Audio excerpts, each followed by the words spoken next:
recorded live.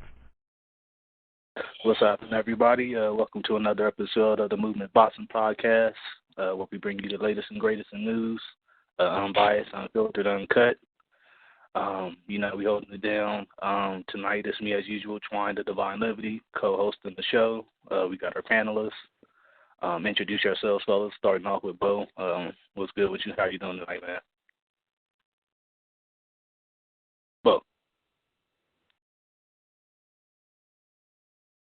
Bo. This is Kool from Columbus, Washington. So happy to be on with my bros again for another show. All right, man. Glad to have you on. And, of course, we got Bernard as well from the Truth and Facts About Boxing. What's going on with you, man? What's up, Twine? What's up, Big Kool? How's everything going with y'all, man? Everything is everything, man. Can't complain.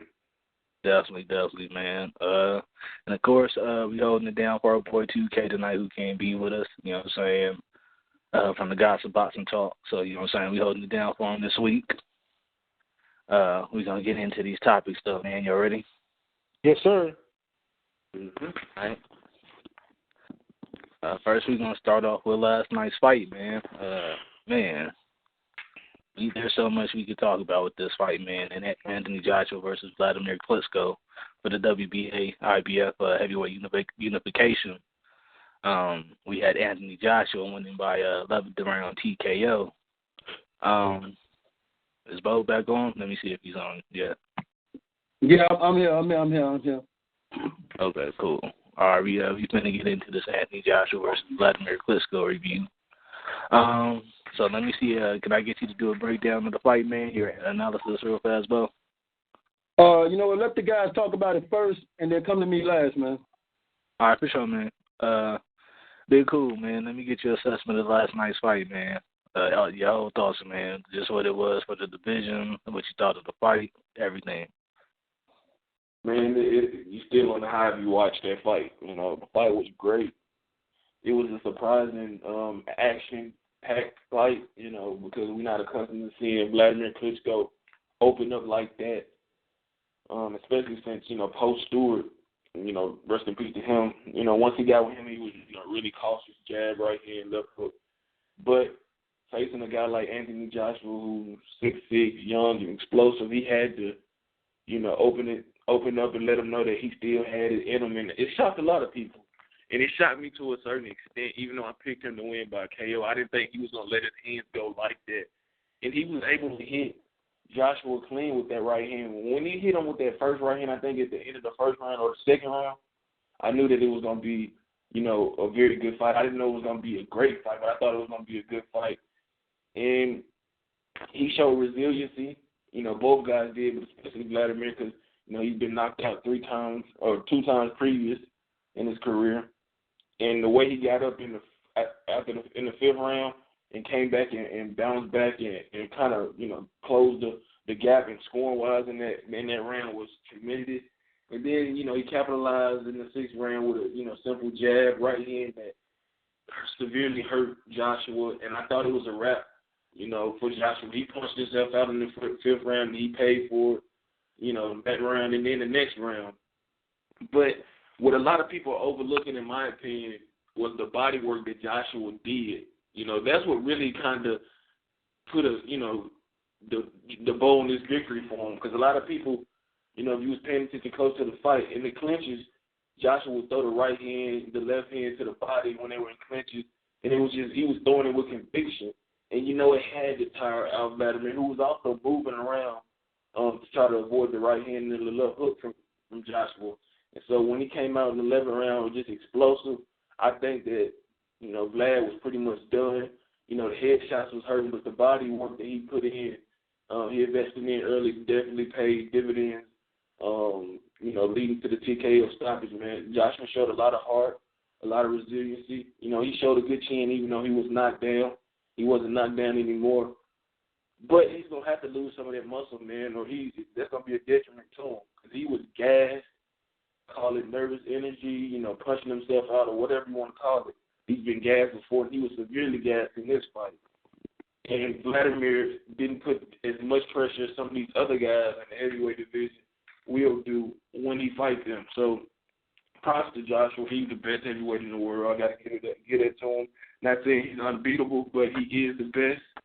You know, he clearly has tremendous skills, but that stamina is going to, you know, come back to rear his ugly head once he, you know, fight some younger, fresher guys who won't let up off of him and who's going to, you know, really be connecting when they get him hurt. So it was a great, great fight. Maybe the fight of the year so far. And Joshua proved that he's worthy of being the top guy in the division right now, but he still got Fury, Wilder, Parker, Ortiz, and some other more guys out there that, you know, want to shot at him. But the torch was officially passed to, you know, Joshua last night. And, you know, and Vladimir proved that he still has a lot left in the tank. I just don't want to see a rematch between him and Joshua because I think he gets stopped even, you know, sooner. But maybe he could target a Parker fight. I think he takes Parker's belt, you know what I'm saying? He could, you know, win the title that way. But he definitely, I don't think he should retire. But if he does, props to him for having a great career. So it was a great fight, man. All right. Bernard, let me get your assessment of the fight, man. How did you have to score it up until the stoppage? Actually, that's what I want to get into because it was actually a pretty, you know, back and forth fight, you know what I'm saying? So how did you have the fight scored at the time of the stoppage? I didn't actually take score on this fight. I'm going to go with what I saw. But before I go there, I got to start off a little fuckery first, the beginning part. They had some WWE-type interests for that fight, man, that big-ass fight in Wembley. AJ and stuff standing between his name and his initials in the fire and all that. Man, hold on. I mean, that was some great production they did. They outdid themselves for production and interests for this fight. Now, on a serious note, I didn't really take the score down, so I don't have the scores on me, but I will say this. I did have Klitschko ahead on the card going into the championship rounds. I will say the first three rounds, the first round will go to Joshua. The second and the third, you give to Klitschko, because I think the third he did land that right. The fourth, I think may have been the Klitschko round 2. The fifth is when Joshua got the knockdown. The sixth is when Klitschko got the knockdown. So, again, I think it's back on Klitschko still leading it. From that point forward, Klitschko was still leading. I think I may have gave Joshua one more round within those rounds, possibly. But I think he was kind of still a little shooken up after that. He was knocked down. But in the 11th round, he took it. He took it home. In the championship round, he brought it. And he did what he was supposed to do and get him out of there. So, all right. Got anything else you want to put out there? I do want to say something before Bo. I'm going to pick on something on this.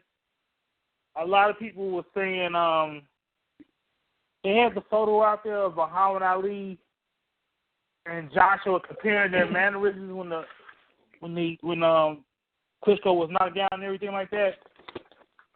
Let me just say this real quick. Let the man build his career. Hello? Yo. You hear me? Hello? Yeah. Okay. Let the man build his career. Don't put that much pressure on Anthony Joshua. He's not Muhammad Ali. There's no comparison to that in terms of skill set or anything like that right now. That was his 19th pro fight, I believe. His 19th knockout, and he's still growing. So don't put that pressure on that man. He's Anthony Joshua. I don't know how his career is gonna go from this point forward. He is beatable. Let me say this, but there's a possible chance he could be undefeated. I don't know. We'll just have to see. I'm not saying. I know what you're saying. Right. But give this man a chance to improve in that ring. He's only 19 pro fights in. Yes, he fought in the Olympics and everything, but give this man a chance. Don't put that type of pressure on this young man. That's all I have to say. All right. Bo, let me get your assessment as far as what you saw as stylistically. We've seen him go down for the first time in his career. You know what I'm saying? He faced real adversity, as far as not being knocked down, and we see him come back up. Stylistically, though, do you think this is going to be a problem for him going forward? It just looks like he's a bulldoze or nothing. That's pretty much what it looked like in the fight from my perspective. So I wanted to get your opinion as far as did we see any kind of exposure in Joshua last night? Okay, there was both of you guys made good points. You guys had really a lot of good points. But there's one thing I want everybody to keep in mind. The reason why the fight turned out the way it turned out was, number one, Wladimir Klitschko was a totally different Wladimir Klitschko. He wasn't the same calculated, accounting, conservative, fighting type Wladimir Klitschko. But that also could have something to do with the fact that we got to remember Anthony Joshua was in training camp with Wladimir Klitschko back when Klitschko was preparing, I think, for Pulev. So he had a good feel for the guy, and he kind of felt like he knew him. So the way he fought him might have been he fought him based off of what he remembered when they probably, sparring together in training camp. Anthony Joshua came in a lot heavier than normal. He came in at 250 pounds. Now, that could have been so he could take the big shot, like we saw him get up and take, so he could take that big shot and would be able to withstand that big shot from Wladimir Klitschko. That might, play a case in it. But it also, I feel like him coming in that big also kind of took away from his power, because when you add on muscle mass, you throw the punch differently. Like he was throwing the hooks wider than I'm used to seeing him throwing. He wasn't throwing the right hand straight down the pipe. It was coming like a looping right hand over the top. When you add on muscle mass, it requires more movement, more oxygen, more of your stamina to do certain things. As far as him getting gas, I think he thought Klitschko was done when he knocked him down. I think he thought he wasn't getting up, he was done. He celebrated, and that was just an inexperienced move when he went all out like that and gassed himself out. But make no mistake, it was youth that won this fight for Anthony Joshua. It was nothing but youth, okay? Because if you're 40 years old and you gas like Joshua gas, you need more than a round to get yourself back together. But a lot of questions about Anthony Joshua was answered. He got up from a big shot, okay? He showed a lot of heart by getting up. He was very, very, like when he got Klitschko hurt in the 11th round, he was a little bit more patient. And he showed some tricks, like he threw a hook and kept his forearm on Klitschko's neck to keep his head down and hit him with an uppercut. Okay?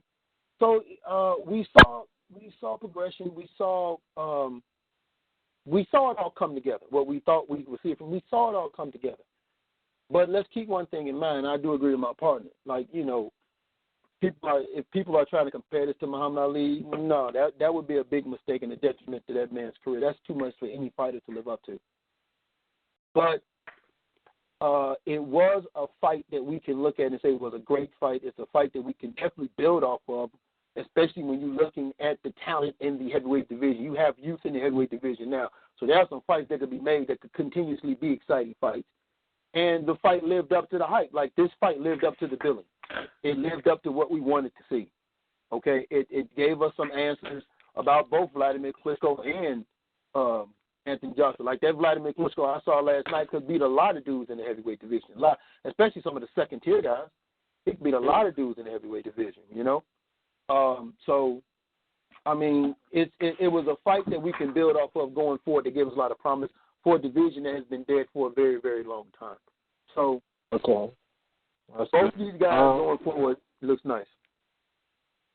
Do you think that was the fight to put the heavyweight division back in prominence? It's always been, supposedly the one that's dominant. Was that the fight to do it? Because it definitely was more action-packed than anything we've ever seen from Klitschko. So was this the fight that put the heavyweight division back on the map? And let me get that answer from each of you guys. Man, I don't know. Yeah and no, because Wladimir 41, and a lot of people, I don't care what nobody said. Nobody expected that from Wladimir. So for people to, you know, try to act like they seen that performance coming, full of shit. Because I seen, you know, all these groups, and y'all can attest to that. Oh, AJ's about to knock him out in the 4th round, 3 rounds, 6 rounds. It's gonna be dominant. You know what I'm saying? And we were pleasantly surprised that Klitschko had a lot left and made it ultra competitive and was winning the fight up until the stoppage, or, you know, at least it was tied. I think the fight that puts, you know, heavyweight back on, you know, on the map is Wilder versus Joshua. And the reason I say this is because Wilder's American and Joshua's, you know, from the UK.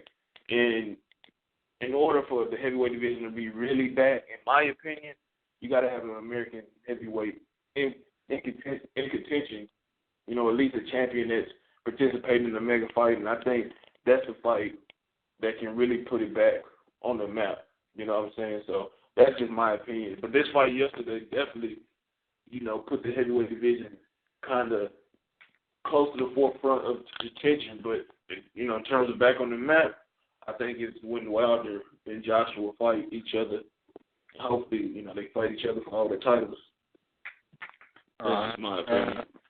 Let me get you go back to you, Bo, because then you actually brought it up towards the end of your, you know, your first saying. So let me get you to put a cap off on that as well. Was this a fight that put the heavyweight division back in prominence of boxing? Yes, I believe it did, and I'm going to tell you why. Because Twitter, Instagram, Facebook was going nuts, and it's still going nuts. And the possibility of what's to come with the great American rivalry of UK versus USA with Wilder versus Joshua, it now looks like it could be a reality. If he'd have lost, then we don't know. You know what I'm saying? We don't know. So because he won, that fight looks like, okay, that's the fight that's destined to happen. So I definitely feel that way. And then, like I said, you got other fights out there that can be made leading up to that. So I feel like it put it back on the map as far as people wanting to pay attention to what's going to happen in every division. Because, like I said, you can go to rooms and they already discussing Anthony Joshua, Deontay Wilder like crazy. So that's why I feel, in my opinion, that's why I feel like it did, because of how Twitter has been, you know, the comparison of the fights coming up, how those fights could be. And then when you look at the way Joshua won that fight, there's a lot of technical flaws that we saw in Joshua that Deontay Wilder can expose. Like, how would Joshua take that right hand from Wilder that he took from Wladimir? How would he take that right hand from Wilder? Say what you want to say about Wilder. That's elite level power. That motherfuckers haven't been able to, like, when he hit you that right hand, that's it. Like, you know what I'm saying? I ain't seen too many motherfuckers get back up from that shit. But you know? Okay. But the burn. But and then there's some things about Deontay Wilder that Anthony Joshua can expose. So I feel like it put it back into attention mind frame of the people. As far as putting it back in prominence, that's up for debate. You know, some people may say yes, some people may say no. But I just like what the future holds for the division just off of this win alone. Because, well, I honestly ask myself, if Wladimir Klitschko would have won this fight, but he won the fight in the fashion that he told me with this fight, which is very slow, very methodical, somewhat boring, would we be as excited to see him fight Deontay Wilder? No. And we know that Wilder can fight Anthony Joshua over in the UK and do 90K again. Mm-hmm. That's again. They can do that again. Like, and I said this, you're better off having that fight in the UK than over in the US. Oh yeah, because you can sell that. You can sell that. Yeah, you can sell that bitch out big time. And I do agree. A pay-per-view I both agree. US, right? And you can say pay-per-view both UK and do big dollars. So, you think it's a pay-per-view worthy fight for him and Wilder right now? Yeah. Right now, yeah. After that performance we saw from Anthony Joshua, yeah. Especially if we get one like from Wilder. Hey, it's not a 50. It's not a $49.95 pay-per-view deal. It's more like a $29.95. Nah, I pay top dollar for it. I'm about to say it's about $50. It's about $50, man. It's about $50. That's pretty interesting. Because I wouldn't expect anyone to say that was a pay-per-view, man. So I was pretty interesting thing you mentioned right there. There was actually something mentioned last night at the end of the telecast in a post-fight interview. Not post-fight, actually post-fight interview between both fighters. There's the rematch clause. Let me get you guys' opinion on that. Bernard said you already said you didn't want to see a rematch on it. Go into detail as to why, because it was a pretty entertaining fight. I don't want to see a rematch of Klitschko and Joshua. The reason why I'm saying that is, I mean, Klitschko, okay, technically, if you really look at the logistics of this fight, technically this fight was really supposed to be Klitschko versus Tyson Fury. That was supposed to be his rematch. But due to Tyson Fury over there trying to be Scarface and snorting no cocaine and all this and that, gaining all this weight, looking like a British Teletubby, he pretty much ruined that fight. So they gave Klitschko the chance to fight for his WBA, IBO belts again, and IBF belts again by having him go against Joshua. So with that, he had his chance. He got the fight. He went against Joshua. He lost. We don't need to see that fight again. Let him go back, decide what he needs to do next to get back in contention to get a shot at Joshua's belts. Even with the rematch clause. I mean, it was an entertaining fight. I disagree with you. Okay, go ahead. Be cool. I'm not necessarily saying I want to see it, but I wouldn't be opposed to it. We've gotten plenty of rematches that just was made just because that the first fight wasn't good, wasn't competitive, but still, lazy, whatever you want to call it. This was a great fight, even though I think Joshua handles Klitschko even earlier than he did yesterday. I mean, Wladimir reigned the division over 10 years. And if he has a rematch clause, then he should exercise it. Then I'm not going to be like, damn. But Joshua, don't grant him the rematch. I mean, he put him on his ass. He was arguably leading that fight at the time of the stoppage. So, I mean, it's a competitive fight. The only reason I wouldn't want him made is because of the health of Wladimir, man. He really, hadn't taken that much of an ass whooping or punishment since, before he got with Emmanuel Stewart. And him taking more punishment like that from a guy who's hungry, who can just, take your head off, that's not good. But if he wants to do it, hell, I'm all for it. I mean, I think it'll be a good fight again. It won't be as great as the first one, but, I mean, he earned that right in, yesterday's performance and then his total dominance. So I'm not opposed to a rematch. And what about you, Bo? Because, like Bernard had mentioned, he said he gave a lot of early rounds to Klitschko. Like, I guess you could split them, but Klitschko was pretty much winning the fight, in my opinion, up to the point of the stoppage in the 11th round. Would you be opposed to seeing a rematch? No, I wouldn't be opposed. No, I wouldn't be opposed to seeing a rematch. I actually had to fight a draw going into that 11th round. But because it was a close fight. So anybody that might have had Klitschko up by 0.2 or Anthony Joshua up by 0.2, I'm not mad at that. I mean, but it was a competitive fight, so that's. But no, I wouldn't be mad at a rematch. But the question is Vladimir Klitschko gonna want one, man? He's 41 years old. That was a hard fight. Huh?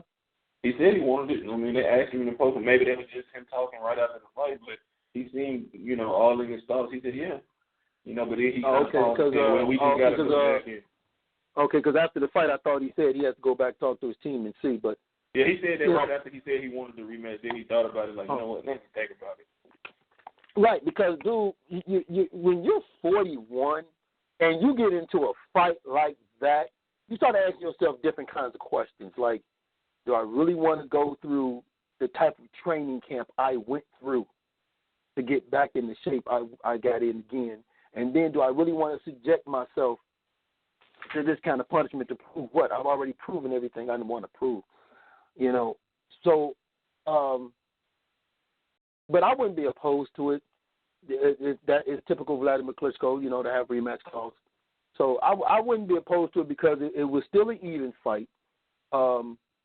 He definitely showed us that maybe if he'd have stepped on the gas when Joshua ran out of gas in the 5th round, he could have got him out. Maybe if he'd have stepped on the gas in the 6th round when he had him hurt, he could have got him out. Like, I wouldn't be opposed to it, but I'm going to say this. I'm going to end it with this. I didn't see the same Wladimir Klitschko that had that killer instinct. They used to have the killer instinct. I didn't see that same Wladimir Klitschko that had that killer instinct that he used to have when he would get you hurt. He didn't have that. He had that fight in him, but he didn't have the killer instinct. And I think that was, outside of being youthful, I think that was another reason why Anthony Joshua divided. Because think about it, when Joshua tired, Wladimir didn't jump on him like we've normally seen him jump on guys. And when he had him hurt, he didn't jump on him like we've seen him normally jump on guys. So, but, I mean, you got to think about who he's been fighting to. He's been fighting guys that's much smaller and really didn't pose a threat of knocking them out. Eddie Chambers of the world, Tony Thompson can punch. But, I mean, man, he was getting hit by Joshua. Once he got knocked down, I mean, he had to be cautious because if he wasn't there reckless, I mean, Joshua could have caught him with a left hook or a right hand or uppercut. Yeah, but we've seen the same Wladimir Klitschko get up off the canvas against Samuel Peterson, and when he had him hurt, he went at him. We've seen the same Wladimir Klitschko. We've seen the same Wladimir Klitschko when he fought Chris Bird and he had him hurt, he jumped on him. That's what I'm saying. See, that's what I'm saying. I didn't see that same killer instinct that I'm used to seeing. But didn't all those fights take place before he was with Stewart? No, those fights were when he was with Stewart. The fight before Stewart was Corey Brewster, when Brewster knocked him down. After that, I think he got with Emmanuel when he fought Bird and Lamont Peterson and those guys. Okay. I mean, I could be wrong. I could be wrong. Well, I ain't gonna. I'll get it to you because you've been watching long. Other fights I didn't see him watch. I mean, I didn't see him in. He ain't never really been that.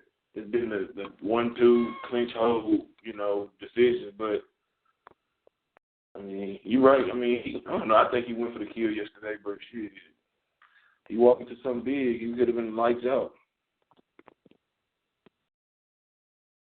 All right, so we're going to go into our next topic. We're going to keep it brief on this one because there was no actual way we could view this one since it was overseas in Asia.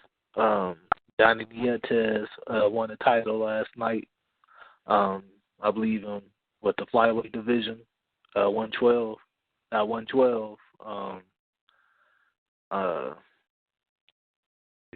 it was actually the IBF belt that he won last night. And, he's eyeing unifications. I guess he wants to fight guys like Shiming and Kazuto Ioka. Nietes is a little bit on the older side, but, he's still a great boxer. But he did have some issues in this fight as far as weight, He had to come back a second time to make weight, I believe. So some wonder if he may have to go up to 115, which is what he wanted initially when he moved up to flyweight was to fight guys like Roman Gonzalez and Juan Francisco Estrada, Juan Francisco Estrada, my bad, who have actually both moved up to 115 since then. So he's at 112 right now, and it looks like he struggled to make weight like that, as I was saying. So I'm wondering if this may be a brief stint at the IBF, even though he said he wants to unify titles. So we'll really see what's going on, man. But the fight with him and Kazuto Ioka is actually a pretty good fight. I think he dominates Shiming, who's actually trained by Freddie Roach and promoted by Top Rank, I believe. But I actually think he beat Shiming pretty easily.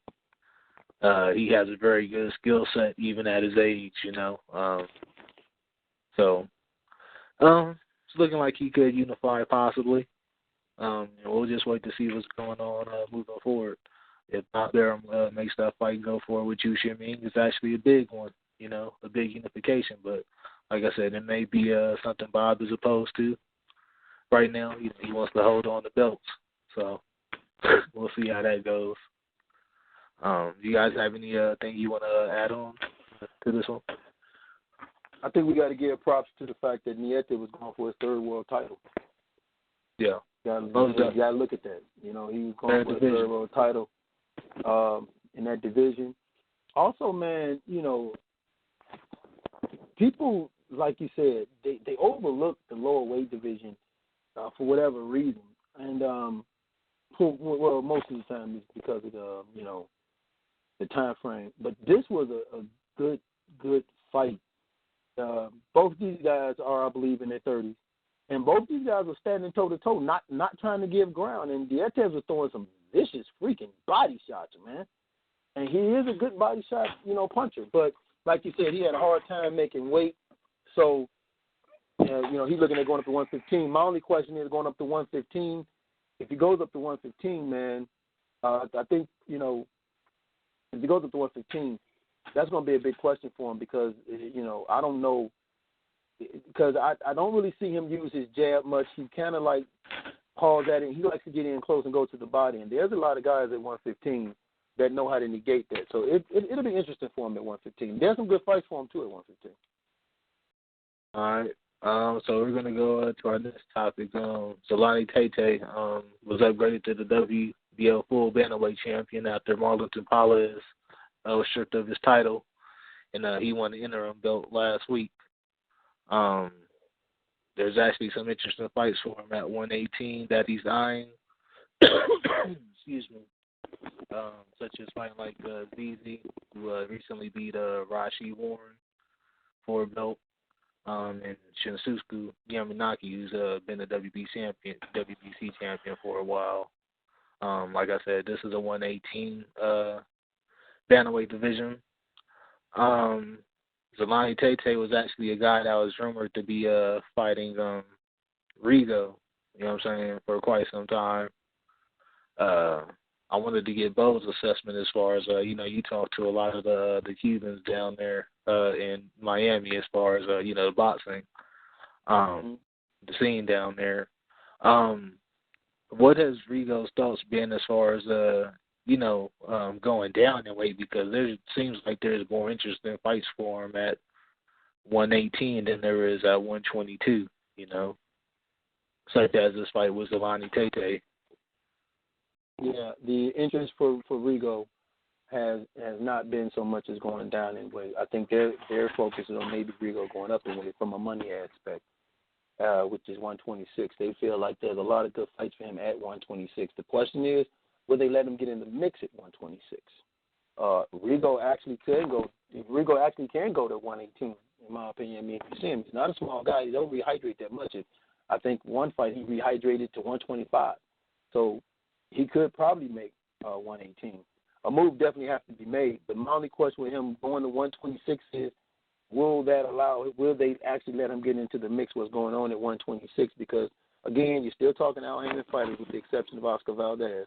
Okay, and I don't think Bob Arum will put Valdez in the ring with Rigo again. So, there's a big question mark for him up there. Scott Quigg and Carl Frampton, will they fight him? They didn't fight him at 122. Abner Mares went completely over the division. The only dude that I would see that might want to be willing to fight him would be maybe a Gary Russell, maybe. So I'm with you. I think 118 is his best because you have Yamanaka, you have Zolani Tete, you have Haskins. I know Magdaleno actually said something about fighting Rigo, but you said it before. But Rigo, the only thing I don't like is Rigo kind of was like another dude calling me that might not be serious. I just really feel like, don't be dismissive of that. You may want to entertain that because there ain't a lot of dudes calling you. You may want to at least look to entertain that. I'm surprised the WBA hasn't tried to consolidate his belt with Sermano, who's the WBA regular champion. So, but yeah, the interest from that aspect is they're looking at Rigo maybe moving up to 126 from a money standpoint. But again, will he get in the mix with them? That's going to be a tough one to call. And then you got the whole Rock Nation versus, Heyman beef, right. As far as Jay-Z. So, like you were saying, it looks like he may be the odd man out at 126 with all those guys being promoted by Heyman up there for the most part. Like I said, it would be advantageous for him to go to 118 as well because, like you said, Yamanaka in Japan, that's a huge money fight over there, He's been there before, I believe. And they like him there, actually. They actually like him there in Japan. Yeah. You know, his last 2 fights in Japan were great. The fight we got knocked down twice and got up and beat the crap out the guy. So he's had some great fights in Japan. Yeah, him and Yamanaka is actually an excellent fight, man. Like I was saying, there's better fights for him at 118. You know, him and Tete were rumored to be fighting like maybe 2 to 3 years ago. But, you know, at the time, his team thought, you know, he was too small, which, you know, he was. You know, he's only at 118 now. He was at 120, 122 his whole career. But, you know, at 118, it's actually a great fight. Tete is one of the more skilled African fighters you'll ever see. You know, really good fighter. You know, he's lost a couple times, but, you know, while he was younger, you know, earlier in his career, but he's actually a great boxer, you know, and he would provide some problems for Rigo just because of his length. So it'd be interesting to see from that aspect, you know, what will happen. At 126, I definitely think there's some good fights for Rigo, but it's the question, like you were saying, Bo, the question is, do they get made? Let me get Big Kool's assessment on this, my bad. Oh, what you talking about, man? I was listening, but I wasn't. As far as Rigo going up or down in weight, would it be better for him to go to 126 or 118? Man, he's a little guy. He's a little guy, and he's kind of chinny, but he's supremely skilled. I mean, wherever he can get the biggest fight is my answer, honestly. I mean, if not, I think he's going to be afforded anyway, but I think people are more likely to take a chance on him just because they feel he's naturally a smaller guy, and they may be able to bully him, and then plus he's up there in age, even though we haven't seen him in the ring yet against, I think, Moses, who I think is his opponent. Moises Flores. So I think his performance June 17th is going to determine a lot. You know, it's going to either give guys courage or it's going to continue to make them, you know, shy away from Rigondeaux. But, I mean, he's in a tough position. You know, he doesn't have a fan for the style, but he's a tremendously skilled boxer who could, you know, box your ears off and not break a sweat. But he doesn't, you know, bring the draw, the recognition, the big money that, you know, fighters nowadays are looking for. So he's in a tough situation. Best bet in my advice is just to fight whoever's going to fight you.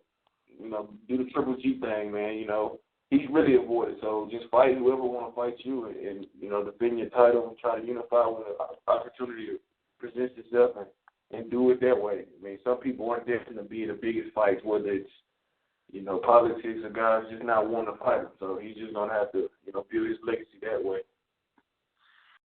All right, Bernard, let me get this assessment from you. Actually, I'm going to flip it a little bit. How do you think Rigo's career will be looked at if he does not, make a decision, you know, to become a two-weight division, try to go for a second divisional championship? I mean, you said how his career is going to look. To us? Yeah, how do you think people look at his career if he doesn't? You know, if he stays at 122 and doesn't go after a second world title in another division. I will hold him. See, that's the thing. He's looking to go up. The guys up there that's holding the belt, such as, okay, I'm not going to say Gary Russell, but we know Cruz went up there and dumped Rigo flat out. Mares got a belt. He already stated clearly he don't want to fight. When I look at these situations, I will hold him. I give him his credit for what he's done, for all the fights he's fought in the pro. But you will still have to look at him and say, you know what, you're responsible for your own career and the choices you make. So if you didn't go out there, at least try to make an effort into a division, either whether you go up one or down one, it's going to be on him because you're constantly waiting on people tonight to come to you. And it's not happening. You got to go out there and get it. So he'll just be known as possibly the greatest 122-pounder champion in this era. And that's it. That's how I can only see him as. Not taking away from what he's done, but it's like you got to make the opportunity to go out and get it. So Rigo needs to make the opportunity to become a guy. That will probably, once he does that, I think more eyes will be on him. depending on what division he goes, I wouldn't go to the 126 division. I go to the 118 and make it there. Then it's possible if you decide to go right back up, go back to 122, or if not, then go to 126, make it happen. Bo, I got a question for Bo, though. Okay, has Rigo ever weighed over 122? So when he's rehydrated? Yes. Yeah, when he rehydrated, I think the last fight I remember, he rehydrated up to 125. So he 125? Yeah, 125. I think maybe one time he might rehydrate to like 127 or something like that. Okay. The reason why I'm asking because I'm questioning it. Should he go down in weight or should he go up in weight? But what's his walk around weight? Did you know? Rigo's walk around. He walks around in between 119 and 120. Oh wow! So he got to put on weight. Yeah, because he stays in shape constantly. Rigo's not a big guy like everybody. He's not really big. Go watch when he fought Donito Donaire at 122. Yeah. Was huge. But Donito Donaire goes up to 147 pounds. You know, he goes to a low weight. So I can't. Rigo's a small guy. He's like I said, he walks around anywhere between 119 and 121. So he walks around at the weight that he's supposed to fight at all times. The reason why I said that because we're going to assess this and try to do it. Why stress yourself to make the higher weight? Why Rigo should stress himself to make the higher weight? If he's already walking around 120, 119, all you got to do is drop a pound and stay in shape and stay consistent, and he'll be ready to go for the fight to get that belt. That's all I'm saying. Oh, okay. No, that's actually a good point. But I think the thing is, sometimes that 1 pound can be hard to make. Sometimes that 1 pound can be the difference between you having energy for the 12th round or running down. But now a guy like Rigo who stays in shape, that 1 pound wouldn't be a big difference on him. Putting on weight may actually hurt him because he's older and it might actually slow him down. So I definitely see your point. I see your point. Okay. All right, and as Bo mentioned previously, the only other big fight for him at his current division at 122 is Jesse Magdaleno, who's really not a big name, and Bob Arum, I'm pretty sure, is not looking too forward to making that fight again with Rigo after what he did to Donaire, especially the Magdaleno, who's just only a young champion who's only had one defense. So I don't think he's really willing to make that move right now against Rigo. So he's definitely going to have to make a decision as far as that. And like I said, the fight at 118 with Tete and Yamanaka, those are very big fights and competitive fights for him. And a two-division, if he can make himself a two-division titleist, I mean, it only cements his legacy even more as a professional. He already has an amateur accolades. So, I mean, as a two-time Olympic champion. So, I mean, he might as well go for it, man. And he's getting older. And, like you were saying, it's harder to make these fights at 126 for him because of his promotional ties than it is at 118. A lot of these guys are with low bottom promoters, and Rock Nation can easily control the promotions. So, I mean, business-wise, Rigo needs to go to 118, in my opinion. With that said, I'm a little disappointed in my partner, though, man. I'm a little disappointed in my partner, Bernard. Why you say that? Because you didn't do shout out to the IBO. Because Anthony Joshua got the IBO title. No, I said the IBO. No, you didn't shout it out, though. Oh no, you didn't go shout out to the IBO. I got a shout out coming soon. It's gonna be on the Facebook group. I don't want to get muted from the podcast. All right. I hear you. All right, we're gonna go into our next topic, which is a pretty good article actually. I was kind of like, I'm not gonna read this originally when I saw it on Boxing Scene, but I gave it a read and I was like, yeah, let's go for it and talk about it. It's actually an article about freshly turned professional, one pro fight into his career, Shakur Stevenson. It was an article called "The Next Black Superstar," or the making of the next black superstar. It was actually a pretty interesting article. I'm gonna start off with Bo as far as getting his assessment on what you thought about the article, and as far as what do you see the prospects of young Stevenson's career? Will he be able to to make that transcend that Aaron is trying to make him do, as far as becoming as the next Sugar Ray Leonard, I believe. A positive like superstar. That's what they're aiming to do. Basically, is what the article was stating. So let me get your thoughts on that, Bo. The article in Boxing Scene was interesting and exceptionally intriguing. Like, he had some good points he made. Like, Stevenson has the goods. He has a good circle of people around him. He's 19 years old. He won the silver medal. He signed with a media-like promoter in Bob Arum. He has that great smile, good personality, okay? He's very polite. But they also mentioned in the article how when it comes to black fighters being megastars with their recipe, it's completely opposite, that it works completely opposite for them than it does for white fighters.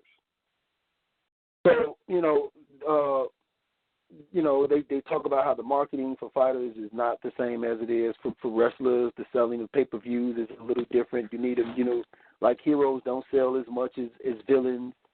So it was a very interesting article that was written in there, and he had some very good points. Like he talked about guys like Mayweather and Tyson rising to prominence, being like an anti-hero because of the way society is right now. So if you look at the Sugar Ray Leonards and that era they were in, it was a different type of era as being what people would accept as what they want to see from fighters. As today's era is more of,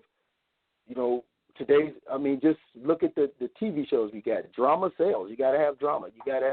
That's what sells. People rather would see the villain than to see the hero. And but it was a very interesting article. As far as what's ahead for Shakur Stevenson, does he have the goods? Could he be a force in there? All the recipe is there. Everything is in place for it to happen. Will it happen? Only time will tell. It's very promising for him to make it happen. But I think Shakur Stevenson's biggest obstacle, because they're trying to say his biggest obstacle outside the ring is trying to be a black star with that. Shakur Stevenson's biggest obstacle is not going to be there. His biggest obstacle is going to be fans, period. His biggest obstacle, like the media, can push you and say what they want about you, but at the end of the day, it's up to the fans. Like the media sells you the Lomachenko's, they sell you the Gennady Golovkins, they sell you. At one point, they was pushing the Wladimir Klitschko's, the Kovalev and Andre Ward fight. But at the end of the day, when you look at from the money aspect of it, it don't reflect what the media is telling us. Canelo Alvarez pay-per-view numbers always looks better than anybody else's pay-per-view numbers. That's including Andre Ward's. So what the media sells you and what reality is are two different things. Because Gennady Golovkin is a casual fan dream. He knocks people out, but it doesn't translate into pay-per-view revenue like they would like for it to translate into pay-per-view revenue. Yeah, he'll sell out Madison Square Garden, okay? He'll do good at live gates, him and Lomachenko. Lomachenko will get high ratings on television, do well at live gates, but that doesn't necessarily translate into that pay-per-view high market dollar that they want you to, that they want. So that's his biggest problem is going to be how the fans take him in based off his fighting style, and will that be enough to make him sellable? Right now, and it's not just Shakur Stevenson, it's very hard for us to find another pay-per-view star, period, because of pay-per-view is still suffering from the Manny Pacquiao Floyd Mayweather fight. Nobody wants to shell out no more money for it. Okay, and that's just the reality and the truth of something. So, will he turn into a marketable megastar? That remains to be seen, because Shane Mosley was smile at everything and be nice. Even Timothy Bradley. But that didn't turn into megastars from a financial aspect of it. People will hear me say, well, Bradley made lots of money. Yeah, but he was never on the same scale as Floyd and Manny Pacquiao. He never made that scale. Okay? That's what I'm saying. The only people to make that scale of Floyd and Manny Pacquiao was Tyson and Floyd, because they played villains. They were the guys everybody didn't want to see. They were train wrecks. It was drama always around them. And even if you look at Oscar De La Hoya, can you really say that Oscar De La Hoya, from a financial standpoint, equal to the same as Floyd Mayweather? So it remains to be seen. It's all about how the media receives him and how the fans receive him in kind. Big Kool, let me get your assessment on this part, man. Why do you think,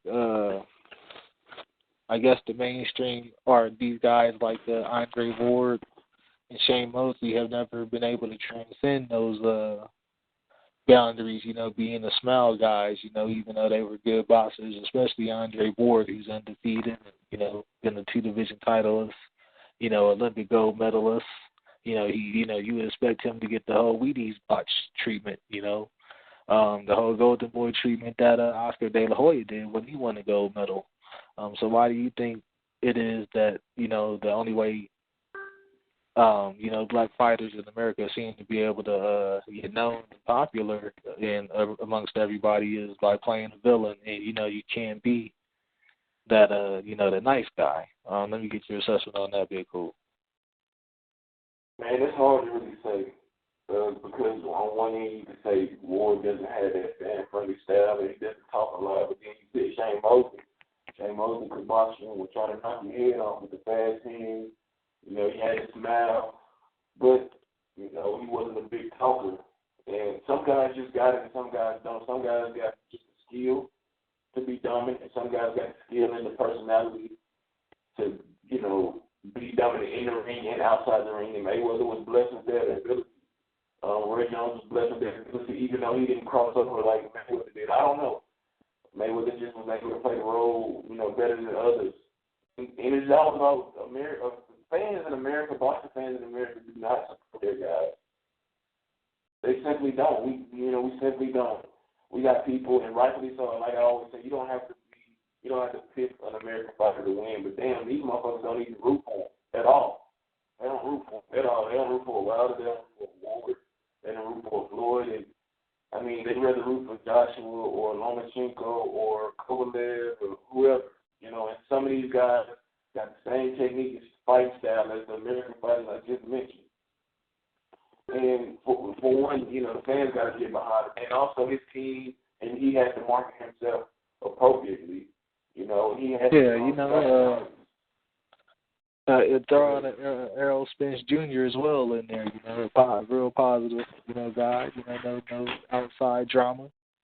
And, I guess because he's not a titleist yet, but, he has no attention. Other than, his Olympic win, is he getting the attention that he should be getting as a, because, if it was in the UK, do you think it'll be a completely different story as far as his kind of following? It could be because he has a personality. He's well spoken and he has that fighting style that can attract a lot of people. But maybe it also has to do with a lot of guys we're talking about are associated with Heyman. Maybe it's an oversaturation and they can't pinpoint the guys they want to promote like that because they got a lot of skilled guys with them. You know what I'm saying? So you got to really look at, who you with. It's a select few that got the big personalities, but the skill might not equal up. You know what I'm saying? But a lot of people love the vulnerability in the fighters. Mexican fighters, Mexican fans love their Mexican fighters who aren't, the most technically sound, but they, will balls to the wall, inside, phone booth type fights. I just think that it comes down to how you promote yourself, how you market yourself, how your team markets you, as well as the support of your home country, fans. If our fans are rooting for everybody except the Errol Spencers, the Wards, the Mayweathers, the Wilders, the Spencers, then it's only going to be a small select few of us rooting for them, and that we get outweighed and outnumbered by millions more boxing fans. So, American fans got to look at themselves in the mirror and try to, see how we can support these guys, being unbiased as possible. But it's a difficult, answer the question to answer because so much go into promoting a fighter. But I think a fighter probably has to do the majority of the work like Mayweather did, tap into their audience and, their demographic that loves them and then it kind of trickle out once you get the bigger fights and you dominate. So, that's my answer, man. It may not be an answer that you want to hear, but that's what I think. All right. Bernard, let me get your assessment as far as what you see for Shakur Stevenson's career, considering, the politics of boxing right now with the, HBO not televising a lot of fights. They're they're actually going for their, increasing their bottom line as far as trying to lose. I guess boxing wasn't bringing in enough revenue. And they're trying to stay more on the positive side as far as revenue, their bottom line profit or whatever. So let me get your assessment as far as what you see for Shakur Stevenson's career and how they can actually market him with the, the limited television programming for Top Rank right now. Bob Arum is going to actually have to possibly, if he's not getting no support from HBO, he's going to either have to go to ESPN or Showtime. There's no other choice. Well, yeah, Showtime or any other channel that is not being occupied by, that doesn't have boxing for it. So far, PBC has CPS, Viacom, which is Showtime, Viacom and Showtime, and CBS are the same thing. So PBC has that, and they also have Fox, right? Yeah.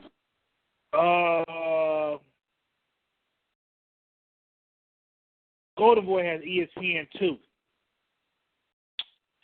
The possibility, way of chance is he sees Bob Arum can get back ESPN. See if that works, or try to put it on regular TV with ABC. Nationally syndicated all over. It's free TV. Get boxing out there by doing that with your star. Bob Arum has to make that choice. Since social media is a new thing, he may have to post the fights live on the internet, on Facebook, or through YouTube. Do that. That's how you could, in this age of media or social media, he's got to use it to his advantage. His team, his company got to use that. As for Shakur, for his career, like I said, it's based on Bob Arum to an extent. The media. This is kind of tricky because you have the problem with the media on how they did Andre Ward. He's associated with Andre Ward. He was also associated with Floyd when Floyd came down there and said, "Oh, I'm going to sign him. He's going to be the next person with TNT." Once Shakur is young, so they're not going to really pick on him. He's young in the game or whatever. But once he starts speaking up and starts making choices for himself, if it's the choices that the media or the casual fans don't like or what he says or does, they could turn on him. I'm not telling him to be a yes man like Timothy Bradley or Beasley. Shout out to Van. I'm not telling him to be a happy-go-lucky person to pick fights and be a great opportunist like Sugar Ray Leonard. Shout out to Van again. So, let's see. I think you will. Rather, right now, that article was good. I told you twice you should have read it. You didn't believe me. That article was a good article. They promote the athletes that's the bad boys. African American or black athletes that are known as the bad boys, like the Floyd, the Broners. Whereas with somebody like Shakur Stevenson, he doesn't get in trouble, but he stands his ground like his favorite fighter, like Andre Ward. His name could get dragged in the media as him possibly being a diva once he gets up to that status and work his way up there, winning championships and everything like that. He could be labeled a diva. So this, as of right now, I mean, yeah, Arum could curve it a little bit, depending on how long he lives. But it's really got to be. It's a two-edged sword with his promoter and his tolerance on how they go push him out there. Which I said, you can use social media. He's not really a big star. Throw him on his fights on social media. That will get the buzz going. Because anything, put it on Twitter. You see how Twitter goes. Once you put something on Twitter, it blows up. It's quick. Or you got to find an outlet like a major TV station like ABC or ESPN. Put them on free TV for the star, and then build your way up. And that's what Shakur Stevenson. Keep winning his fights. Keep training hard. Doing what he's doing. And from there, make the decision that's best fit for his career. All right. It would definitely be interesting to see how things pan out, considering Top Rank just had to do a pay-per-view to put Oscar Valdez, on there and get him a fight. So it'll be interesting to see how things pan out with Shakur Stevenson being under Top Rank, because they're having, Bernard said, there are some limited options. And, that ABC thing was actually a good idea. There were a lot of big championship fights on ABC, free TV back in the day. My question is this. Did you have fights on True TV? I know that's kind of far-fetched because it got canceled. They canceled them. They canceled. Okay. Damn. They did have fights on True TV and they canceled them. Bo, you said you wanted to point out something as well, so I'll bring it back to you. Okay, I'm going to point something out in the article this is the article, and this was a very key thing to me. The article actually states in there that probably one of the hardest calls of black fighters rising to prominence by being the good guy is because of the world view as a certain degree of American systematic racism that has caused a basic opinion when it comes to African American fighters. And I thought that was a key point for them to point that out because, and I say this all the time, we would love to believe sometimes that that's not the case, but sometimes that is the case. Not saying all the time, I'm saying sometimes. Sometimes that is the case. And because it talks about how you'd have to go all the way back after Sugar Ray Leonard to Joe Louis to find a mild-mannered, non-contemporary fighter that America had accepted to have that type of smile. And it points out how you do have black fighters that like Bernard Hopkins, Tony Whitaker, Shane Mosley. It points out that you have to be more than just the best fighter in the world when you're African American to be a seller. And it definitely points that out. So I just wanted to put that out there because when people say, "Oh, you're bringing a race," no, it's in the article. The article specifically points this out in the article of how, to a certain degree, American worldview of systematic racism has also played a part when it comes to how black fighters are perceived and how they can be promoted. So I just want to make that point to anybody that wants to say, like we talked about, and I say, well, I don't like to bring up race, but it's in the freaking article, and let's not be fooled. I'm not saying all the time it's about race, no, but there are times when we know that it is, and the article points that out. Okay. Definitely a good segment, fellas, man. Definitely good that we were able to go in on that one. I guess we're gonna do something special tonight. A new segment that Bernard actually came up with, and called verbal sparring. Tonight is going to be Bernard going against Big Kool. Verbal sparring. They each get 3 minutes apiece. To give their views on a certain topic, and the topic that they're going to be going against each other tonight on is considering last night's events in the heavyweight division, it's looking like Luis Ortiz is the odd man out once again. Once we hear there's a rematch clause with Klitschko, who has yet to exercise it. He has some time to decide. So just in the event that he does decide to exercise that rematch clause with Anthony Joshua, puts Luis Ortiz as the odd man out. Also because other mandatory defenses that may need to be made by Anthony Joshua as far as the IBF. His mandatory is Kubrat Pulev, I believe. If the IBF orders that to happen, we could see Anthony Joshua stripped of that. We're also looking at a situation where Deontay Wilder is yet to be ordered to face Bermane Stiverne, but that's looking like that's going to happen. But he's also in line to face that, to get a title shot for the WBC title that Deontay Wilder holds right now. So with that said, it's looking like Luis Ortiz is going to be playing the waiting game. So that's what they're going to be discussing the pros and cons of. Fellas, did you guys decide what side you guys were taking as far as WBC and WBA? I'm taking the WBA. Okay. Who wants to go first? But I don't think Big Kool is online. He said I'll try to get back on. He had to get off real quick. Ah, shit. All right. But Bo, what's up? You think you can step in on this one? I guess Big Kool had to step offline to get offline real fast. Well, I don't know that much about Cuban fighters, but I'll do my best.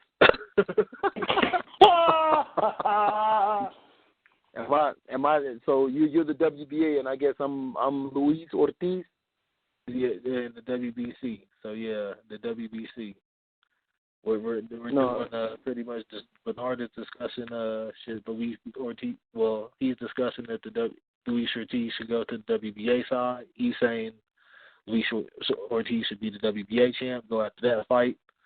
And you're going to be discussing this Ortiz is going after the Wilder fight for the WBC title since he's going to be waiting. It's looking like he's going to be waiting sometime possibly to get a fight because of this rematch clause that Klitschko has with Joshua. Okay. So Bernard, you want to go first? Yeah, because you give him a chance to because of what Big Kool leaving. Yeah. Okay. You think you get the timer ready? Yeah. We're gonna start with a couple. I'm gonna let you know when to go.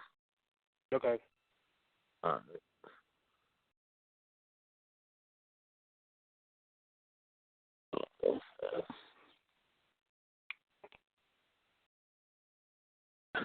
Y'all not gonna like what I'm gonna say about Wilder though, as Luis Ortiz. I'm gonna tell y'all that right now. Hey, this is about Luis Ortiz, not Deontay Wilder. And Deontay Wilder there's some things that Wilder said about Ortiz that if I'm Ortiz, I would take some shit with. So. All right, Bernard, you clear to go. Okay. This is Verbal Spar. Welcome to the Spar, folks. I'm going against Bo. And it's not going to really take that long. I'm going to try to get it out there in the first couple of minutes. Hopefully I'll do that last minute. But let me take these jabs on real quick. Start with the jab. Luis Ortiz has already been going forward through the WBA. He was technically the interim champion last year before he got stripped of the belt. He's getting another chance as being technically the mandatory of Anthony Joshua. Well, with that being said, I still think he should stick to that choice of going for the WBA belt. He has an opportunity, though. Should Klitschko decide to invoke his rematch clause, Ortiz should try to fight the winner of Shannon the Cannon Briggs, Fred, and Fez the Nintendo Akendo. Whoever, a.k.a. the Old Man Bowl, the winner of the Old Man Bowl. So if I was Ortiz, I'd try to go for that belt, get that belt.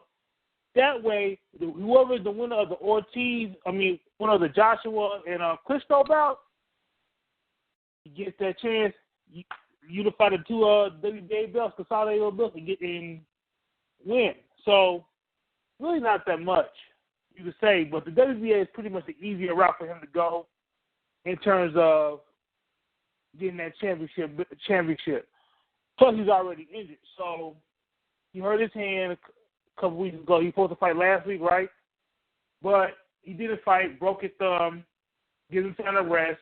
A lot of stuff can happen between that time. We got the fight coming up with June with Briggs. See what happens there. If Klitschko doesn't say, hey, I want to fight Joshua again, he got that chance. There's nothing else. There's nothing else he could do from there.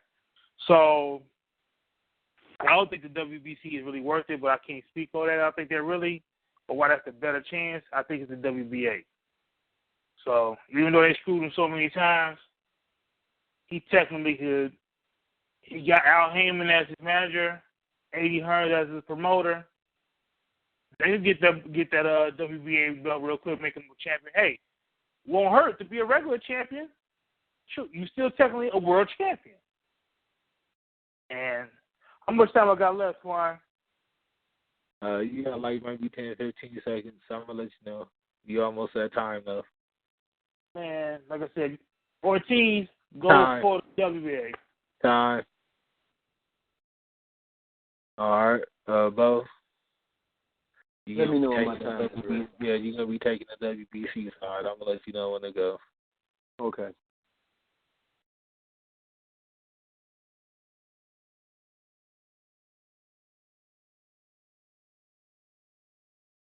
All right, go ahead, Bo. All right. I'm taking up the WBC side, and my partner wanted to come out with some jabs. Well, I'm one of them fighters that when I know I'm in there with a lesser opponent, I like to get him the fuck out of there, so I'm throwing big right hands, and here we go. The WBA been fucking me around for the last 2 goddamn years. I'm supposed to be in that damn position that the HMO fight between my dog, Franz Oquendo, and Shannon the Cannon Briggs. I'm supposed to already be in that fight. Why? Because I was number 1 and I was the interim champion in the mandatory. The WBA stripped me of my fucking interim belt because Ustinov didn't want to take a goddamn drug test, so he fucking stripped me. So fuck the WBA, okay? Fuck him. Eddie Hearns had me over there, and he devalued me by having me fighting some Arik goddamn Scott and David fucking Allen, and I'm coming out fighting Tony Thompson and Brian Jennings. So no, fuck that, fuck the WBA. Now, if it comes up, and the WBA is already talking about some giving him a special permit to take on an easier fight, the winner taking on an easier fight. So I'm looking at, another 2 years? Hey, man, I ain't no spring fucking chicken. I need to make my mark now. So if they're going to continue to let motherfuckers bypass me, fuck them. Now, I'm looking at the WBA. I'm ranked number 2. I don't know how, Mr. Byrne got it because of Pavek and Felon. So he fights the Byrne, and maybe I could be next. Or I could fight a Kuwait Pulov and increase my stock, or beat the shit out of Dillian White and increase my motherfucking stock to where you can't avoid me. And Deontay Wilder, punk sorry ass, making comments about me doing drugs and shit. I didn't pass the drug test since I failed in 2015, but I've been passing since then. So in that shit, motherfucker, and I'm in the clean program. What's your fucking excuse now? I'm next. I want motherfucking next. You need a name on your resume because we just saw Anthony Joshua become a megastar in the eyes of many people. Well, you need to make a statement. I'm the fucking statement you need to make. You fight me or you sit your ass down and keep being talked about, bitch. So, WBC, that's the way I'm going. Wow. I'm done. You just got you cut it in time too. Maybe I should have came back from a round of Ortiz. I didn't know we had to do it that way. That was a smart way of going. He came through the conception of being Ortiz, actual Ortiz. I gotta give him credit. Yeah, you definitely did, man. You definitely did put out some good points, man. The WBA has been screwing Ortiz for a very long time. Well, you got to understand, and this is not to take nothing away from Bernard, but I've been following the Ortiz and the WBA situation for quite a while. So, no, it wasn't that. The thing I was saying though is, you can't get one belt. Pull a Demetrius Andrade. That's what I was. That's saying. True. That's all I was basically saying. That's all I was saying. Nothing. What I was basically saying is you came as Ortiz and did the 3-minute verbal sparring. It's a new thing we're trying to do on the podcast. Bo took it from that point of view, never thought about it, but that's something we can incorporate into the verbal sparring. You could take that. I was just taking the position. He actually was like, yo, I'm Victor Ortiz. I mean, I'm Luis Ortiz. Hell yeah, I'm Luis Ortiz. Yeah, so that I got to give him credit on that. So. Yeah, definitely a good way to play it, man. I said we're going to go into our previews for this weekend's title fights. as you know, Fury had to pull out of his title fight with Joseph Parker. So in place, there is a fighter by the name of Razvan Cojanu that will be fighting in place of Fury for, Joseph Parker's WBO heavyweight title.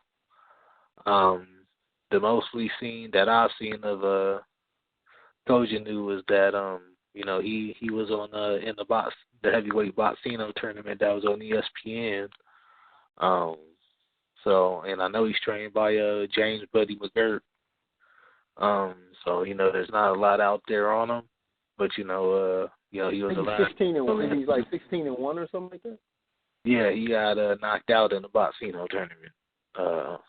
So in the final against Donald Davis, I believe.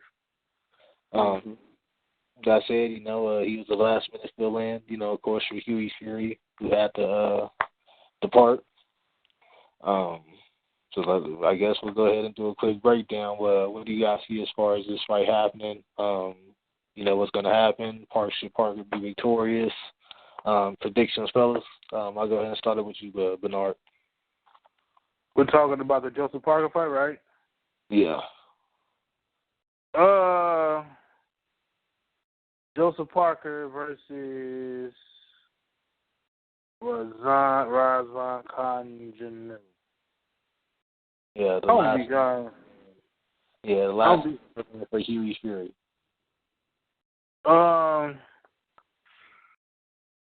He lost against Fury. Hughie Fury, right? Yeah, he pulled out of the fight. No. I never heard of this Razvan Cojanu.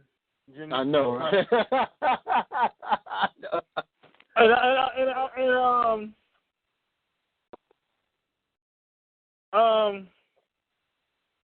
Wow. I just want to know one thing. How do you go from fighting the number one guys, you go Fury, to fighting a dude that's ranked way outside the top 10? Like, if that don't send a message to the path they want for Joseph Parker, I don't know what does. All right, elaborate on that. Are you going as far as saying top rank, what they're doing, or? Well, period. Think about Hugo Fury's ranked number one, and you pick the guy that's ranked 15th or 16th or something like that. There's a lot of dudes in between there that was passed up. That's available. Okay, Purev's available. Big Baby Miller's available. Brazil is available. Hold on. Did you see the list? Huh? Bo, did you see the list? Oh, no, I looked this shit up back when they first made that announcement. I was like, what the fuck? Who is this dude? Cause I was with you. I had to look outside. I'm like, who is this dude? I don't even know who dude is, but when Twine posted the article, I'm on the Boxing Movement Facebook page, excuse me. I'm looking for the article because I want to make sure y'all hit it. You know what? We might as well get.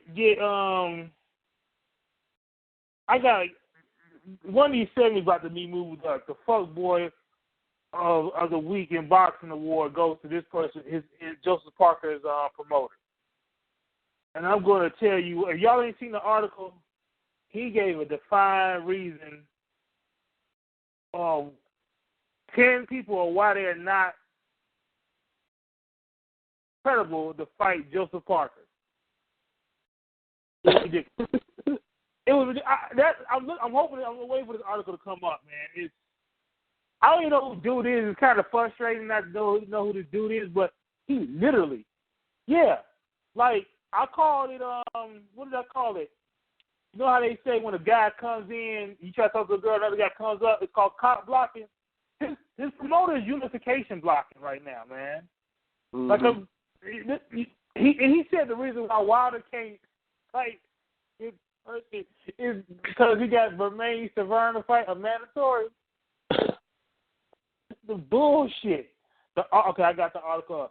Parker's promoters list reasons for each ranked fighter, reveal why Cojanu was the only option and Wilder was never on the table. The article is on the www.worldboxingnews.net. So go check it out. Okay. WBO rankings.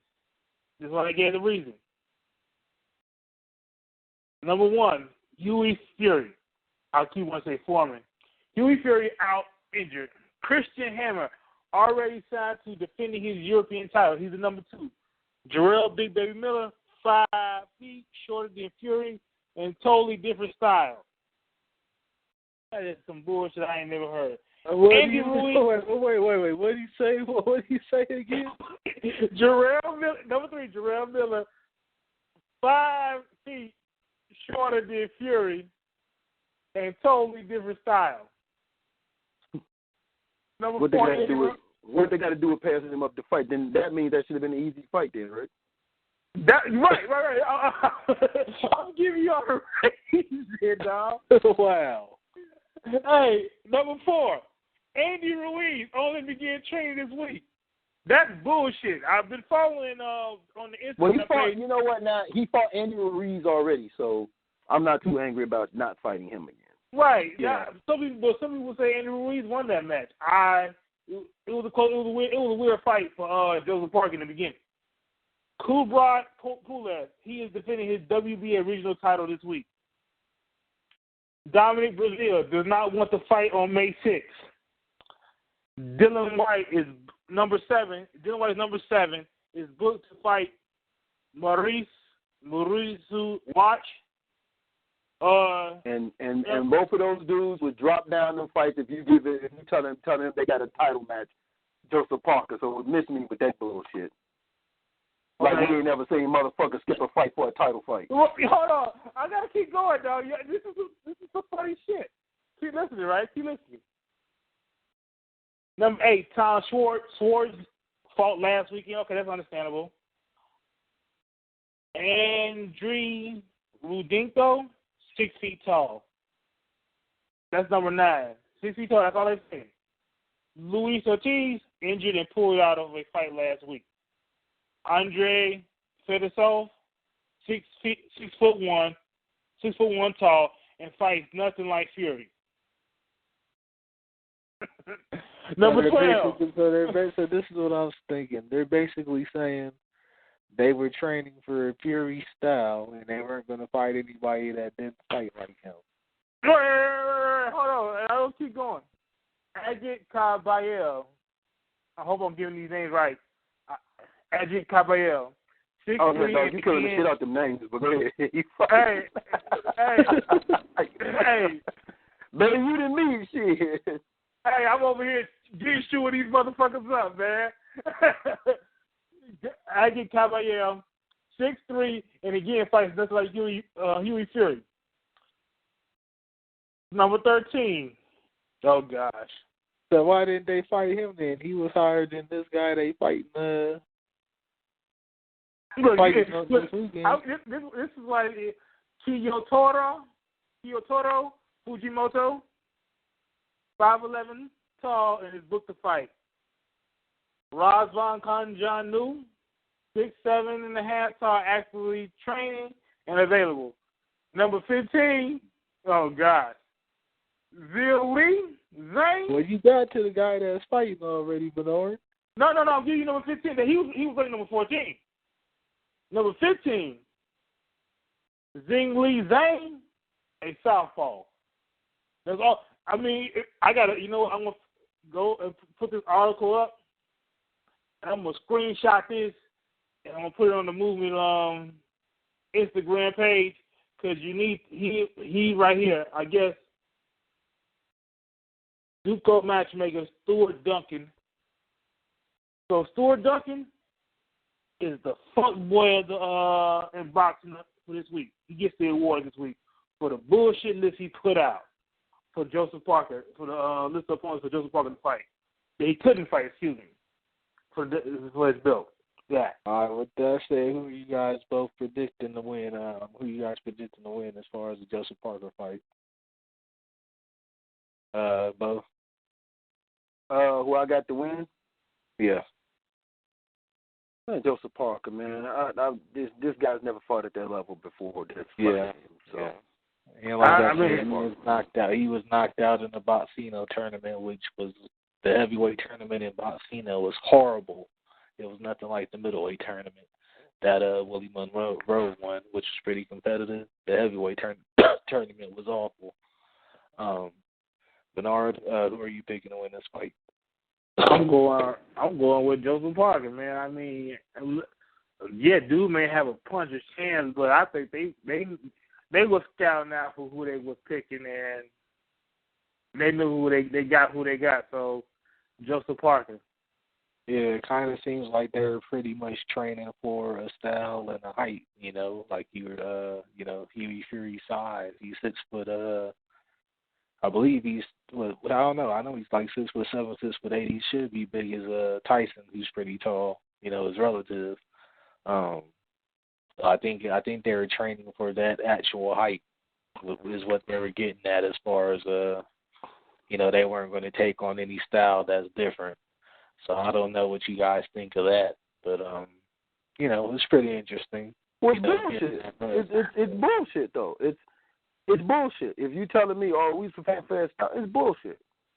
Yeah, because you sat there and literally said